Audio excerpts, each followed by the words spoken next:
नमस्कार शेतकरी बांधवांनो, आज आपण रायगड जिल्ह्यामधील कर्जत या तालुक्यामध्ये आलेलो आहोत. असे जे शेतकरी आहेत की जे पेशाने बिझनेसमॅन आहेत आणि दुसरी गोष्ट की त्यांना गोसेवेची खूप मोठी आवड आहे. तर ते गेली 2 वर्ष आपलं जे मिल चार्जर आहे ती कंटिन्यू यूज करतात. तर त्यांचा नवीन एक अनुभव आहे तो आपण बघणार आहोत आणि त्यांचा नवीन एक्सपिरियन्स जो आपलं मिल चार्जर आणि याच्या अगोदरची जी गोशाळा होती आणि आता जेव्हापासून मिल चार्जर यूज करतात तेव्हापासूनचा एक वेगळा अनुभव आलेला आहे. तर ते आपण बघू त्या व्हिडिओमध्ये. नमस्कार सर. नमस्कार. आपलं नाव आणि पत्ता सांगा. माझं नाव सुनील हरपुडे. मी व्यवसायाने सिव्हिल कॉन्ट्रॅक्टर आहे. पण मला गौसेवेची हौस असल्यामुळे मी गाई पाळायला सुरुवात केली. पण नंतर लक्षात आलं की गाई पाळण्यापेक्षा गाईचं संवर्धन करणं जास्त गरजेचं आहे. त्याचं ब्रीडिंग व्यवस्थित झालं पाहिजे, पुढची वंशावळी चांगली तयार झाली पाहिजे, या दृष्टीने मी इथे काम करत आहे.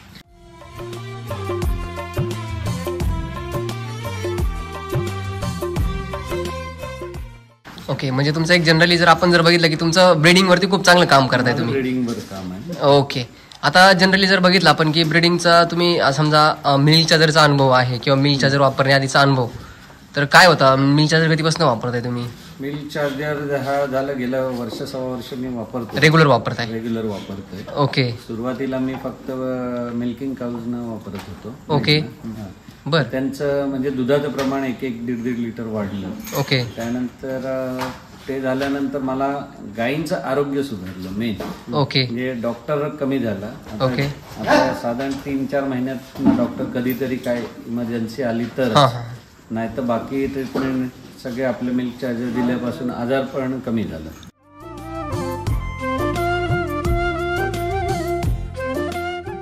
मिल चार्जरचा तुम्हाला म्हणजे माहिती कुठून भेटली? मिल चार्जरचं आपलं यूट्यूबला सर्फिंग करत असताना अचानक आलं समोर. ते नेमकं गाईंच्या संदर्भात होतं, त्यामुळे मी ते बघितलं. म्हणजे अगोदर मिल चार्जरचे गोसेवेची आवड आणि त्याच्यामध्ये गाई संदर्भाची माहिती आली. Okay okay. आणि ते बघताना इतका भारावून गेलो. महिनाभरात मी कमीत कमी 100-150 व्हिडिओ बघितले. 1 महिन्यामध्ये 100-150 व्हिडिओ 2 तास 3 तास 3 व्हिडिओ डेली बघायचो. ते बघून मग त्याचा अनुभव मिळणार कुठे मिळणार. शेवटी आपल्या ऑफिसला कॉन्टॅक्ट केला. ऑफिसवरनं मग VRLनी मी खोपोलीत मागवलं. खोपोलीतनं इथनं जाऊन घेऊन यायचो. असं करत करत ते झालं. मग नंतर टिटवाळ्याचे नितीन लोणे म्हणून एक, त्यांची माहिती मिळाली. मग त्यांच्याकडनं मागवायला लागलं. असं त्यांच्याकडनंच येते सध्या.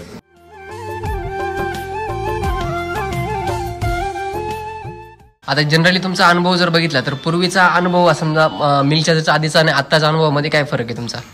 अनुभवात फरक म्हणजे मेन गायींचं आरोग्य सुधारलं, दूध वाढलं. ओके. ते जे हेडेक सर्वात असतो गायींचा आजारपण. ओके. कारण माणूस त्यांनी आर्थिक नुकसान होतं, मानसिक त्रास होतो. बरोबर. ते झालं. त्यानंतर प्रेग्नन्सी पिरियड मध्ये गायी व्यवस्थित राहतात या मिल्क चार्जरनी. डिलिव्हरी व्यवस्थित होते. इव्हन आता एक गाय माझी, तिला मागच्या 2 वेतांना तिचं कंटिन्यू भांड दिसायचं. ओके. मायांग भांड दिसणं म्हणजे मायांग त्याला.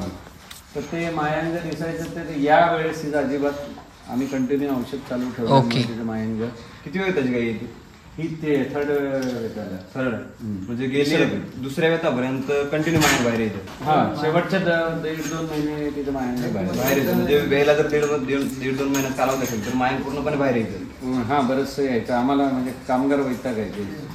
मग तिला स्टिचेस टाकायचं. यावेळेस स्टिचेस वगैरे टाकायची गरज नाही पडली. वापरा पण प्रमाण 1-2 वेळा अगदी छोटासा बॉल दिसला. पण पूर्वी असं अक्षरशः गमेल्यासारखं निघायचं.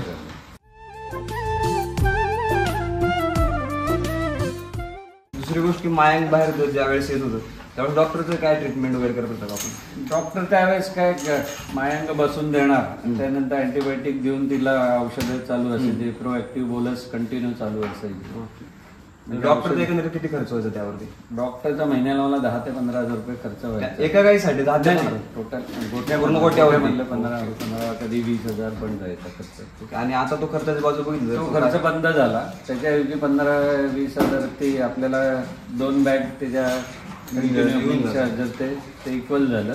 फक्त फायदा झाला, गायींची हेल्थ चांगली, आमचं हेडेक कमी झालं आणि गायीचं दूध पण वाढलं. ओके. म्हणजे जो डॉक्टरवरती होणारा खर्च आहे तो पूर्णपणे बंद झाला. सर्वात महत्वाचं म्हणजे तुम्ही ब्रीडिंग वरती काम करता. हो. ब्रीडिंग वरती काय वेगळे पण वाटतं तुम्हाला? ब्रीडिंगवरची आता मी तुम्हाला वासरं दाखवली. वासरांची क्वालिटी आहे 3-3, 4-4 महिन्याची जी वासरांची ग्रोथ आहे, त्यांची जी शायनिंग आहे, आणि वासरं शेणाचं हे चांगलं येतं, शेण एकदम चांगलं येतं. शेण चांगलं येतं, आणि वासरं ग्रोथ चांगली आहे. आता मी तुम्हाला तिथे मग अशी गिरच्या कालवडी दाखवल्या, त्या एक्सलंट झाल्या. कारण माझ्याकडे ब्रीडिंग बुल मी हाय क्वालिटीचे वापरतो, त्यामुळे माझ्याकडे जनरेशन आता चांगली झाली, आणि गायी व्यवस्थित आहेत, आणि त्यामुळे माणसांना पण त्रास कमी झाला, मला पण कमी झाला. भैया लोकांना त्रास पण कमी झाला होता. शेणाचा असेल किंवा शेण पहिले जे पातळ वगैरे असेल तर पुन्हा एका जागी गड्डा पडतो, म्हणजे काढण्यासाठी सोयीस्कर जातं. ओके.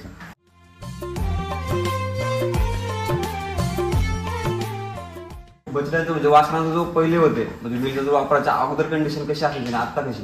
तेव्हा वासरांची ग्रोथ तेवढी फास्ट नव्हती. आता हे मिल्क चार्जरचं दूध जे पितात वासर, त्यामुळे त्यांची ग्रोथ पण चांगली होते. राम सर काय सांगतात की ज्यावेळेस तुम्ही मिल्क चार्जर वापर चालू करतात त्यावेळेस जे गोमातेकडून जे दूध मिळतं त्यामध्ये जे आपण स्निग्ध आणि स्निग्ध पदार्थ जे गुणधर्म म्हणतो एकदम हाय क्वालिटी म्हणजे चांगले मिळतात त्यापासून. बरोबर. आणि त्याच्यापासून तेच आपण वासरांना पूर्णपणे दूध देतो. मग त्यामुळे त्यांची जे मेंटॅलिटी असेल ते बॉडी स्ट्रक्चर असेल बरोबर त्यांची एकदम फास्ट ग्रोथ होऊन जाते. जसं समजा आपण जर डेली म्हणजे असं समजा एखाद्या वस्तूसाठी आपण डालडा वगैरे वापरतो तर त्या डालड्यापेक्षा काय होतं आपण जर तूप डायरेक्टली खाल्लं तर डायरेक्ट आपलं काय होतं शरीराला पचलं जातं बरोबर. मग जे कंटिन्यू जे मिल्क चार्जर वापरायचं अगोदर जे दूध होतं त्याच्यामध्ये आपण मिल्क चार्जर ऍड केलं म्हणजे गाईने मिल्क चार्जर देतो मग ते डायरेक्ट त्यांना वासराला मिळून काय होतं त्यांना एकदम एनर्जी मिळून जाते त्याच्यामुळे ते शारीरिक दृष्ट्या त्यांची विकास होऊन जातो बरोबर.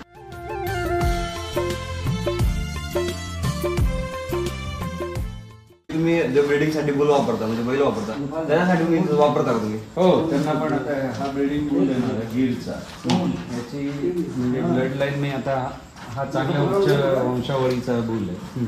याच्यापासून आता माझ्याकडे जवळ 12-13 कालवडी झालेल्या आहे. आता त्याची शायनिंग बघा, आता म्हणजे त्या मातीतनं बसून आला तरी त्याची शायनिंग बघा, म्हणजे चमक वाढली, काम राहतो, शांत राहतो, अग्रेसिव्ह नाहीये, एकदम शांत राहतो.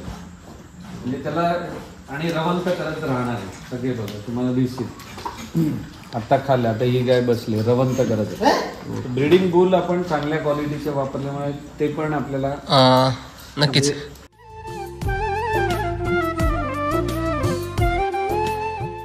आता मला एक विचारायचं होतं सर याच्यामध्ये की समजा तुम्ही मिल्क चार्जर वापरताय बरोबर आहे आणि ब्रीडिंग जेवढं ब्रीडिंगमध्ये बुल चांगला असेल तेवढं तुमचं ब्रीडिंग चांगलं होतं बरोबर. तर याच्यामध्ये समजा मिल्क चार्जरचा रोल तुम्हाला किती महत्वाचा वाटतो किंवा महत्वाचा आहे? महत्वाचा म्हणजे कसं त्यांना जे दूध मिळते ओके त्याची गुणवत्ता खूप चांगली आहे ओके त्यामुळे त्यांची ग्रोथ चांगली होते बरोबर. की ह्याच कालवडी आता माझ्याकडे जो 20 कालवडी तयार झाल्या या कालवडी वयाच्या 1.5 ते 2.5 वर्षामध्ये माझ्यावर येणार पहिल्या वेताला. म्हणजे माझं 1 वर्ष वाचलं त्याच्यात. 1 वर्ष वाचलं बरोबर. 1 वर्षाचा गाईचा खर्च वाचला ओके बरोबर. कारण माझ्याकडे पद्धत काय मी 2 सड दूध काढतो 2 सडांचं वासरानं त्यामुळे ती लवकर तयार होती ओके. 1 वर्ष वाचल्यावर माझा माणसांचा खर्च वाचला ओके खाण्याचा खर्च वाचला एक वासरू वाढणार एक बरोबर दूध वाढणार नक्कीच. म्हणजे भाकड काळ पण पूर्णपणे कमी होऊन जातो आणि भाकड काळ कमी होऊन जातो आणि गायी व्यवस्थित माझ्यावर येतात वेळेवर भरल्या जातात ओके. पूर्वी कसं गायी समजा कमजोर दिसली तर 6-6 महिने ती माझ्यावर येत नव्हती. आता 3ऱ्या महिन्यात माझ्यावर येतात. या सगळ्या आता भरवलेल्या आहेत म्हणजे वासरं आता दूध पितात पण त्या गायी सगळ्या प्रेग्नंट आहेत. म्हणजे आता हा जो ब्रीडिंगचा बुल आहे तुमचा किती वर्ष झाला तुमच्या पैसे आहे तुमच्या दावणीला? माझ्याकडे आता 5 वर्ष झाले. 5 वर्ष झाला ओके. आणि मी जर किती दिवस झाले? मी काय आता 6 वर्ष झालं. 6 वर्ष झालं. म्हणजे याचा जर अनुभव घेतला तर गेल्या 6 वर्षाच्या अगोदरचा आणि आताचा दोघांमध्ये काय तुलना? सर्व्हिस चांगलं देतो फास्ट सर्व्हिस फास्ट देतात आणि मेन नेचर काम झालं त्याचं म्हणजे अग्रेसिव्ह वगैरे एकदम शांत झालं. त्याला म्हणजे माउंट करत असताना सुद्धा आपण त्यांना बाजूला काढू शकतो इतकी म्हणजे शांतता आली. पहिले जे चिडचिड वगैरे व्हायची चिडचिड किंवा रागवणार वगैरे एकदम शांत स्वभाव होता. म्हणजे आपण जसं म्हणतो की एखादे चिडचिड माणूस आणि शांत स्वभाव माणूस दोघांमध्ये खूप सारे तुलना आणि वेगळं फरक खूप त्याच्या जवळ जायची इच्छा होते त्याला करायची इच्छा होते त्याला जवळ घ्यायची एवढं प्रेमळ झालं. म्हणजे कुठली गाई आता तुम्ही खिलार गाई आहे तेवढं पण कुठली अग्रेसिव्ह नाही दिसणार सगळं शांत झालं. ओके. आणि मिल्क त्याची खाण्यासाठी वपवत असं वगैरे प्रकार एकदम खाल्लं समोर दिले गेले की तेवढं शांत होऊन जातं. आता बघा गव्हाणी बघा त्याच्या साफ गव्हाणीत काय राहिलंय का सगळं साफ करून टाकलं एकदम असं वाटणार पण ना आता काही त्याची खाल्लेलं आहे.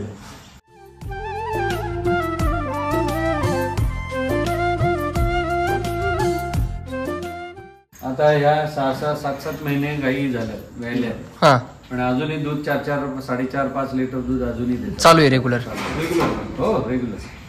काही शेतकरी काय होतं की सर काही शेतकऱ्यांना असं म्हणणं येतं की आमचं फक्त स्टार्टिंगचं दूध चांगलं मिळतं पुन्हा एकदम जे जो स्तर म्हणतो आपण ते एकदम कमी होऊन जातं. कारण समजा एखादी गाय जर स्टार्टिंगला 5 लिटर दूध असेल ते शेवटी परत ते 2-3 लिटर दूध देऊन टेकते. त्याच्यात काही अनुवंशिक गुण पण आहे.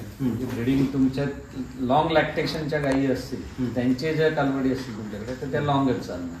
पण ज्यांच्या तुमच्याकडे 4-6 महिने दूध देणाऱ्या गायी असतील त्यांच्यात जर तुम्ही त्या पाळल्या तर त्या दूध तेवढंच देणार आहे. पण आमच्याकडे अनुभव आता ही गाय ह्या 7-7 महिने झालेले आहे पण त्यांचं दूध अजूनही चालू आणि शांतपणे उभी राहते. माझ्याकडे अशा गायी आहेत की त्यांचे पाय पण बांधावे लागत नाही इतक्या शांतपणे दूध एकदम पूर्ण शांत झाले. शांत फक्त एक सवय पाहिजे म्हणून आम्ही बांधतो. Okay okay. मिल्करच्या वापराच्या अगोदर कशी होते म्हणजे नाही तेव्हा थोडं कारण पहिल्या असते ती चिडचिडपणा करते लाता मारते वगैरे असं तसा प्रमाण आमच्याकडे पूर्णपणे कमी झालेलं जे होतं ते पण. हो हो हो.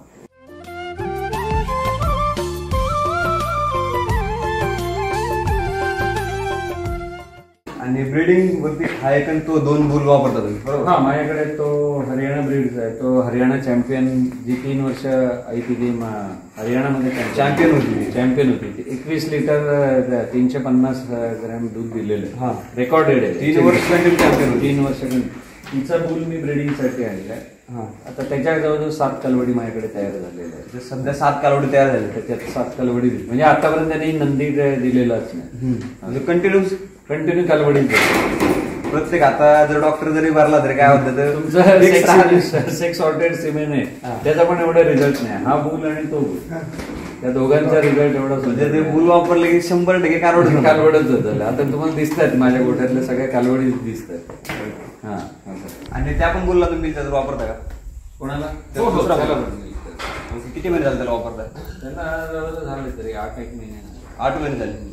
त्याच्यात काय वेगळं पण आहे या बुल सारखं म्हणजे असं त्याची ग्रोथ त्याची शायनिंग त्याची हेल्थ आपण बोलण्यापेक्षा त्याला बघितलं ते समजते त्याची चमक तो किती शांत उभा होता त्याची क्वालिटी ती दिसली क्वालिटी त्याचं स्ट्रक्चर बॉडी स्ट्रक्चर दिसून येतं ती क्वालिटी दिसून येते ना ते आणि त्याच्यात मिल्क चार्जरमुळे ते अजून इम्प्रूव्ह झालं.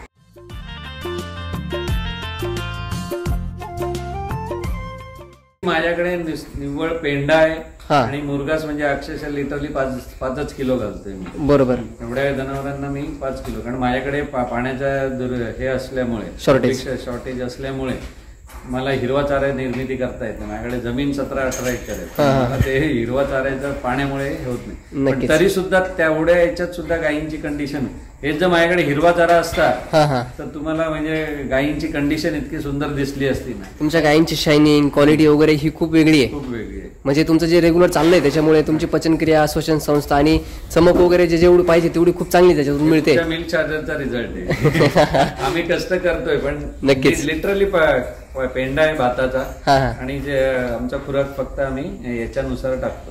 प्रेग्नंट गाईंचा वेगळा आहे वेगळं आहे मिल्किंग काऊचा वेगळं आहे. ओके असं आहे.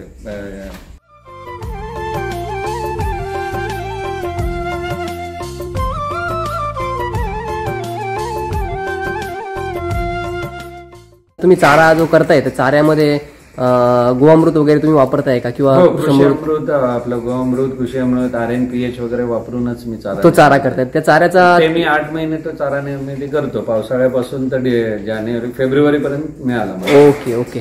आणि त्या चाऱ्याचा रिझल्ट म्हणजे माझं असं झालं म्हणून वापरलं. ओके. त्याचा पीक एवढं आलं की त्याची दाटीवाटी एवढी झाली की त्या म्हणजे मला ते शिरता येत नव्हतं एवढं दाट झालं होतं. ओके. म्हणजे त्याची तुम्हाला ज्वारी केली होती ना तुम्ही. ज्वारी केली ओके, काय काय त्याच्यामध्ये काय इफेक्ट जाणवला तुम्हाला त्याच्यामध्ये? त्याचं म्हणजे आमच्या भागात ज्वारी होईल हे कोणाला वाटलंच नव्हतं. सगळ्यांनी मला वेळेत काढलं इथे आपल्याकडे कुठे ज्वारी होईल. बर. पण मी केलं ट्रायल, म्हणलो बघू ट्राय करून. हा. तर लिटरली कमी पाण्यात इतकी सुंदर ज्वारी झाली माझी. हा. हा.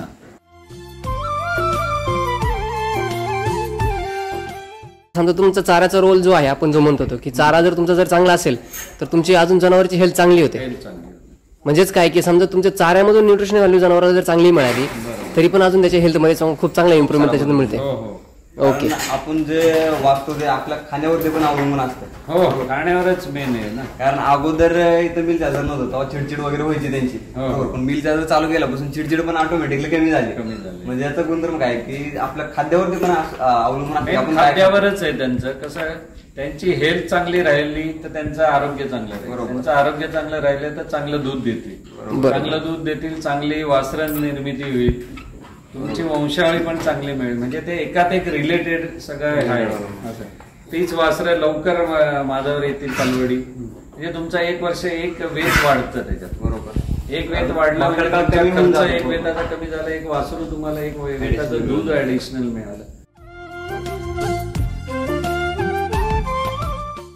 ज्वारी जे केली आपण त्याला RNPH वगैरे वापरलं होतं का आपण? हो, RNPH वापरला. म्हणजे बेसल डोस दिलेलाच होता. हो, बेसल डोस आधी पहिला बेसल डोस दिला, नंतर हे केलं, लागवड केल्यानंतर परत एकदा ते 1 महिन्यात झालं, परत बेसल डोस. आणखीन एक बेसल डोस दिला, म्हणजे 2 बेसल डोस आपण. ओके. या भागामध्ये ज्वारी कधी केली जात नाही, पण सरांनी एकदा प्रयत्न केलेला होता आणि तो सक्सेसफुल झालेला आहे. बरोबर. आणि आता पुढच्या वर्षी मी जवळजवळ 5-6 एकरला करणार. आता मला कॉन्फिडन्स आला. कारण कसं होतं की याच्यामुळे सॉइल चार्जर टेक्नॉलॉजीमुळे तो कॉन्फिडन्स आला की आपण इथे होऊ शकतो आपल्याकडे. बरोबर. आपण 1 एकर केली. 1 एकर वरती केली होती. 1 एकर मध्ये आपण जवळजवळ 25-30 टन ज्वारी काढली. 25-30 टन ज्वारी मिळाल्या मला. त्याचे फुटवे एवढे आले त्याला की कट झालं. परत दुसऱ्या वेळेस पण आलं, आणखी तिसऱ्या वेळेस पण मिळालं. असं थर्ड अजूनही जिवंत आहे ज्वारी. पाणी नाही, आज महिना झाला. त्याला जर पाणी मिळालं तर अजून एक पीक घेऊ शकतो. बरोबर. कारण अजूनही शेतामध्ये तुम्हाला दाखवू शकतो की जिवंत आहे ज्वारी. ओके. फक्त पाणी धरून ठेवलंय, जे पाणी मिळालं त्यांना. कारण आपलं सगळं याचं मिल चार्जरचं शेण टाकलेलं होतं, गोमृत पण वापरता. त्यामुळे ते कसं धरून राहिलं पाणी आणि त्याने अजूनही जिवंत आहे, कुठलीही खोड मेलेली नाही.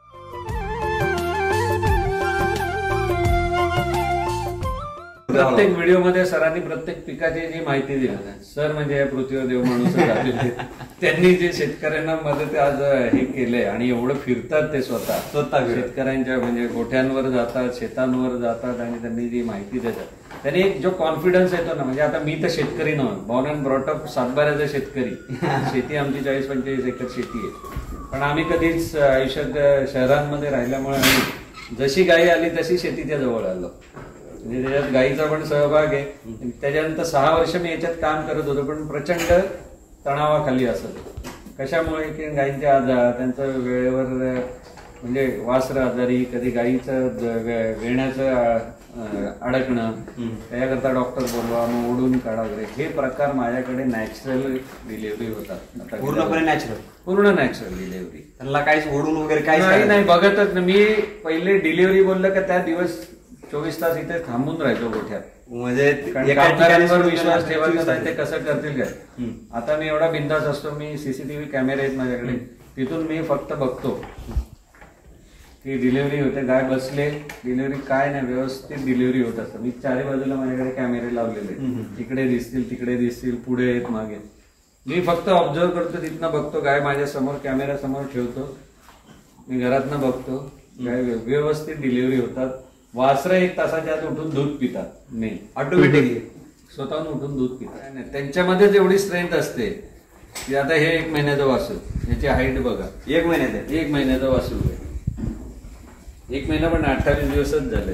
28 दिवस महिना 2 दिवस कमी. कुठलं फटाकन पाहिजे इतकं फास्ट म्हणजे रिझल्ट त्याचे मिळाले. म्हणजे ताण एवढा कमी झाला तणाव तुमचा. नाहीतर लाईव्ह स्टॉक ब्रीडिंग म्हणजे माणूस 24 तास त्याच विचारात. बोललो हे आपण हाऊस करायला गेलो तर बोललो हे त्रासात आलो, बोलले बंद करून टाका एवढं. पण नंतर जो आपले मिल चार्जर घालायला लागल्यापासून ते अधिक आवड उलट स्टॉक वाढत चालला आता. Okay okay. म्हणजे 50 गाई आणि कालवडी झाल्यात माझ्याकडे. बर. पहिलं काय आणि होतं लोक खास माझ्याकडे कालवडी मागायला येतात, मी अजून देत नाहीये. ओके. फक्त लोकांना एक सहकार्य मी करतो, हा, हा. व्हिडिओच्या माध्यमातून सांगतो, ज्याला कोणाला चांगल्या गायी भरून घ्यायच्या असतील त्यांना मी माझ्या नंदींची सेवा देऊ शकतो.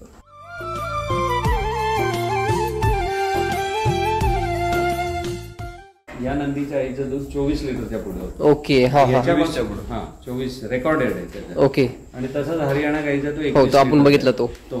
तर यांच्यापासून ज्या कालवडी होतील तर शेतकऱ्याला पहिल्या वेतापासून 10 ते 12 लिटर कमीत कमी दूध देतील. ओके.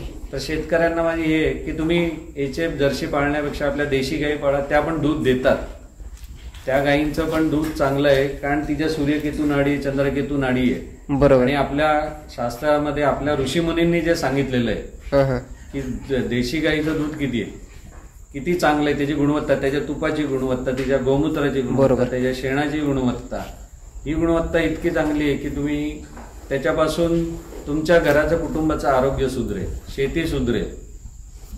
बरोबर. आणि माझ्याकडे एक अनुभव सांगायचा राहिला. पूर्वी 30 लिटरला 1 लिटर देशी गाईच्या दुधाचं तूप निघायचं मला. बर. हा. 24 लिटरला मला भाग. आणि जर पावसाळा असेल तर माझं 18 ते 20 लिटर मध्ये 1 किलो तूप निघतं. म्हणजे पहिले फॅट वाढते नंतर. 30 लिटर लागायचं दूध. 30 लिटर 1 किलो तुपासाठी. 1 किलो. आता मी उन्हाळ्याच्या दिवसात 24 लिटर मध्ये 1 किलो तूप काढतोय. 24 म्हणजे 6 लिटर आणि वाचले. तेच पावसाळा चालू झाला, हिरवा चारा मिळाला माझ्याकडे, कारण माझ्याकडे हिरवा चारा नाहीये, त्यामुळे हे झाला प्रॉब्लेम.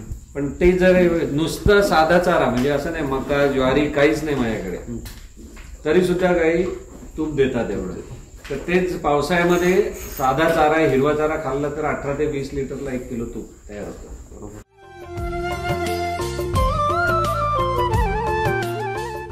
मेन म्हणजे आपल्याकडे कुठलंही आपण केमिकल युक्त खाद्य चारा पडण्याची, त्यामुळे त्या दुधाची तुपाची गुणवत्ता खूप चांगली आहे.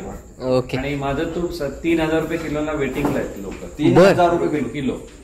आणि खिलार गाईचं तूप हे 5,000 रुपये लिटर. अरे बापरे. कारण दुधाची क्वांटिटी तेवढी लागते. हा हा. आता मी दूध 100 रुपये लिटरने विकतो. दूध पण 100 रुपये लिटर. दूध 100 रुपये लिटरने जातं माझं इथे. आणि त्यातलं मी फक्त 2 चढच काढते, कारण बाकी वासरांना पाचते. त्याच्यामध्ये पण मी आता तुम्ही मगाशी ऐकलं असेल, मी सांगितलं उद्या या सगळे वासरच पाडते. 2 दिवस मी नाहीये तर पूर्ण वासरं पाजा. दूध फक्त कस्टमरचं तेवढं 10 लिटर देतो आपण एकाकडे, तेवढंच काढ. बाकी असं म्हणजे आपण पूर्ण ब्रीडिंगवर कॉन्सन्ट्रेशन केलं. ओके. म्हणजे ब्रीडिंग पण व्यवस्थित आहे. आणि सर जेवढं दूध उत्पादन करतात, आता आजकाल बघितलं तर 27-28 रुपये भाव आहे दुधाचा, बरोबर. त्याच्यात चौपट आपण भाव एक्स्ट्रा घेत आहे आणि तरी पण वेटिंगला आहेत लोक.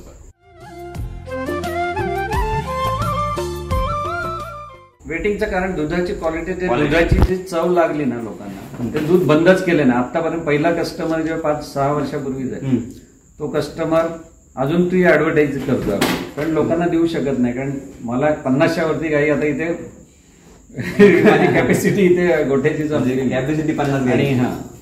ओके. पण आजकाल काय होतं सर, जर शेतकरी प्रत्येक वेळेस काय करतो, आठवड्याला दर आठवड्याला डेअरीवाला चेंज करतो, बरोबर. एखाद्याकडून आपल्याला समाधान होत नाही, पण तुमचं दूध एखाद्या शेतकऱ्यांना जर नेलं तर ते शेवटपर्यंत तुमच्यापर्यंत राहतो. आणि मग बेसिकली मी फक्त लहान मुलं त्यांच्याकडेच दूध देतो, बाकी कुठे दूध देत नाही. कारण मला लहान मुलांना सुरुवातीपासून, मी सरांचा एक व्हिडिओ बघितला, एक अपंग मुलगा होता, त्या मुलाचा जो इफेक्ट मिळाला, तसं मी ज्या ज्या लोकांना सांगितलं आणि आपले माहितीचे व्हिडिओ पाठवायचो, त्या लोकांना पटलं की हे दुधाची काय गरज आहे. त्यामुळे लोक दूध ते बंद करत नाही. भलं ते नसेल तर मुलं दूध पित नाही अशी कंप्लेंट येतात की बाबा बाकी दूध समजा एक दिवस जरी आपल्याकडनं घातलं नाही गेलं, काय अगदीच एक्स्ट्रीम अडचण आली किंवा माणूस गेला त्या आजारी पडतो, तर लोक ती मुलं दूध पित नाही घरी, दुसरं ते बोलतात घरातलं द्या, आम्ही घरी येऊन नेतो दूध, अशी परिस्थिती.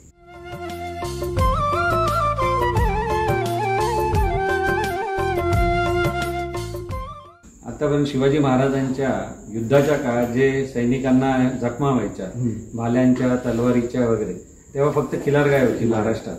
त्या खिलार गाईच्या दुधाच्या तुपाच्या हळद, लोणी हळद लावून जखमा, एवढ्या खोलवर जखमा भरून निघत होत्या.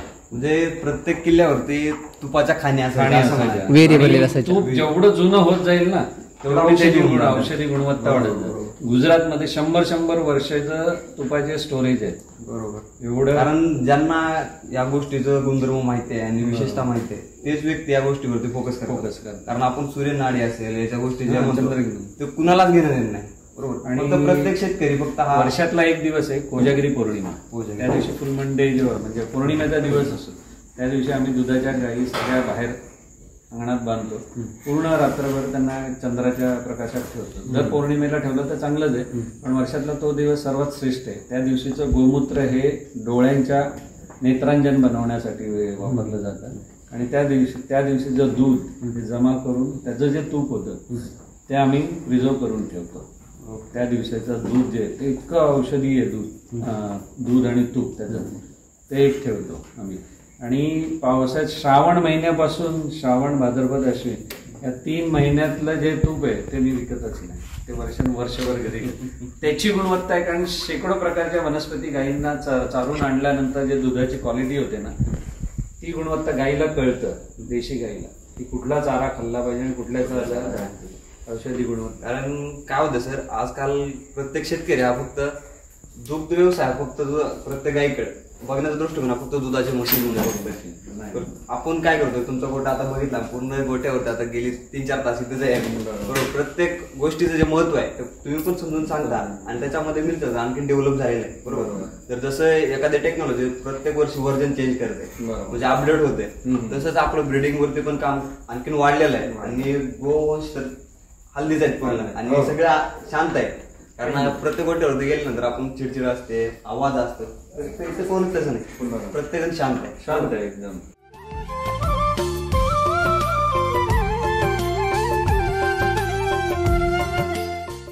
तर आंबा सोडून दुग्ध व्यवसाय पण कोकण वाशांना चांगला होऊ शकतो याची खात्री पण आता या गोट्यावरती तर वाटते आम्हाला. कारण इथं 100% भागात करतोय. पाणी नाहीये ते दुष्काळी म्हणजे पाणीच नाहीये तरी आम्ही नुसत्या पेंड्यावर आणि खुराकावर करतोय. बरोबर. तरी जनावर हेल्दी आहेत आमची. कारण त्यांची पचनशक्ती तुमच्या मिल्क चार्जरने आमची इम्प्रूव्ह केली. कारण 5 वर्ष मी रडकुंडीला आलो आणि जसं मिल्क चार्जर आलं तसा उत्साह वाढला माझा. बरोबर. असं कारण जो आपला जो ताण राहतो आपण काय करतो, जर आपल्याला एखाद्या गोष्टी जर ताण पडला तर ती गोष्ट आपण कडाला सोडून देतो. ते पुढे काय का होईना कसं आपण केलेलं असतं आवश्यक करतं, पण ते त्रासदायक व्हायला लागलं का माणूस सोडून देतो. पण जसं मिल्क चार्जर मिळाला, गायी इम्प्रूव्ह झाल्या, तसं कॉन्फिडन्स वाढला.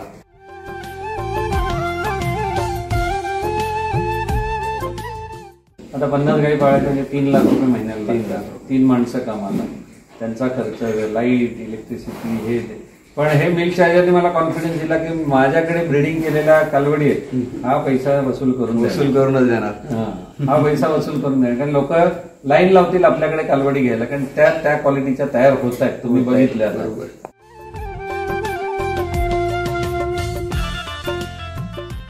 मग या भागामध्ये जे दुष्काळी भाग जो म्हटला तुम्ही त्या पद्धतीचा भाग आहे, तर त्या भागातील शेतकऱ्यांना दुग्ध व्यवसायाचा तोट्यात जायला तर त्यांना एक स्टेज पुढे घेण्यासाठी तुम्ही काय सांगू इच्छिता? त्यांना हे सांगेल की बाबा तुम्ही गायी म्हणजे चांगल्या वंशावळीच्या गायी ठेवा, त्याचबरोबर तुम्ही मिल्क चार्जर हे रेग्युलर द्या. रेग्युलर दिलं पाहिजे. रेग्युलर दिलं, भल्या भाकड असतील तरी द्या, बंद करू नका. मी बंद करत नाही. भाकड असल्या त्याची क्वांटिटी कमी करा, व्यायल्यावर तुम्ही डबल करा ती क्वांटिटी. तुम्हाला रिझल्ट मिळणारच. आणि तुमचं मेन म्हणजे गायीचं आरोग्य चांगलं राहील, वासरं चांगलं निघतील, दूध लॉंग टाइम चालेल तुमचं. त्यामुळे तुम्हाला परवडेल. एका लॅक्टेशन मध्ये गायीची किंमत निघते. भाकड काळ तुमचा कमी कसा होईल तर तुमचा मिल्क चार्जर कंटिन्यू ठेवलं. आणि इव्हन तिला प्रेग्नन्सी पिरियड मध्ये पण शेवटचे 7, 8, 9 महिने जे आहे तिचा त्यामध्ये पण ते चालू ठेवा.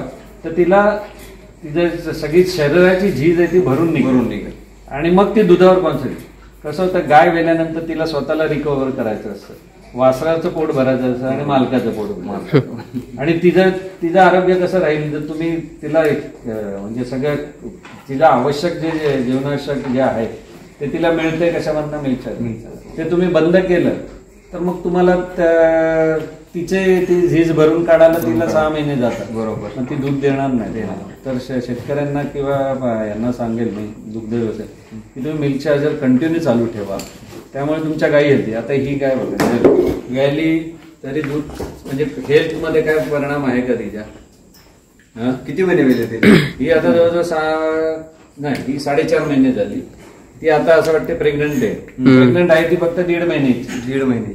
हा, पण तिची हेल्थ बघितलं तुम्हाला असं जाणवेल की काय कंडिशन आहे. बरोबर.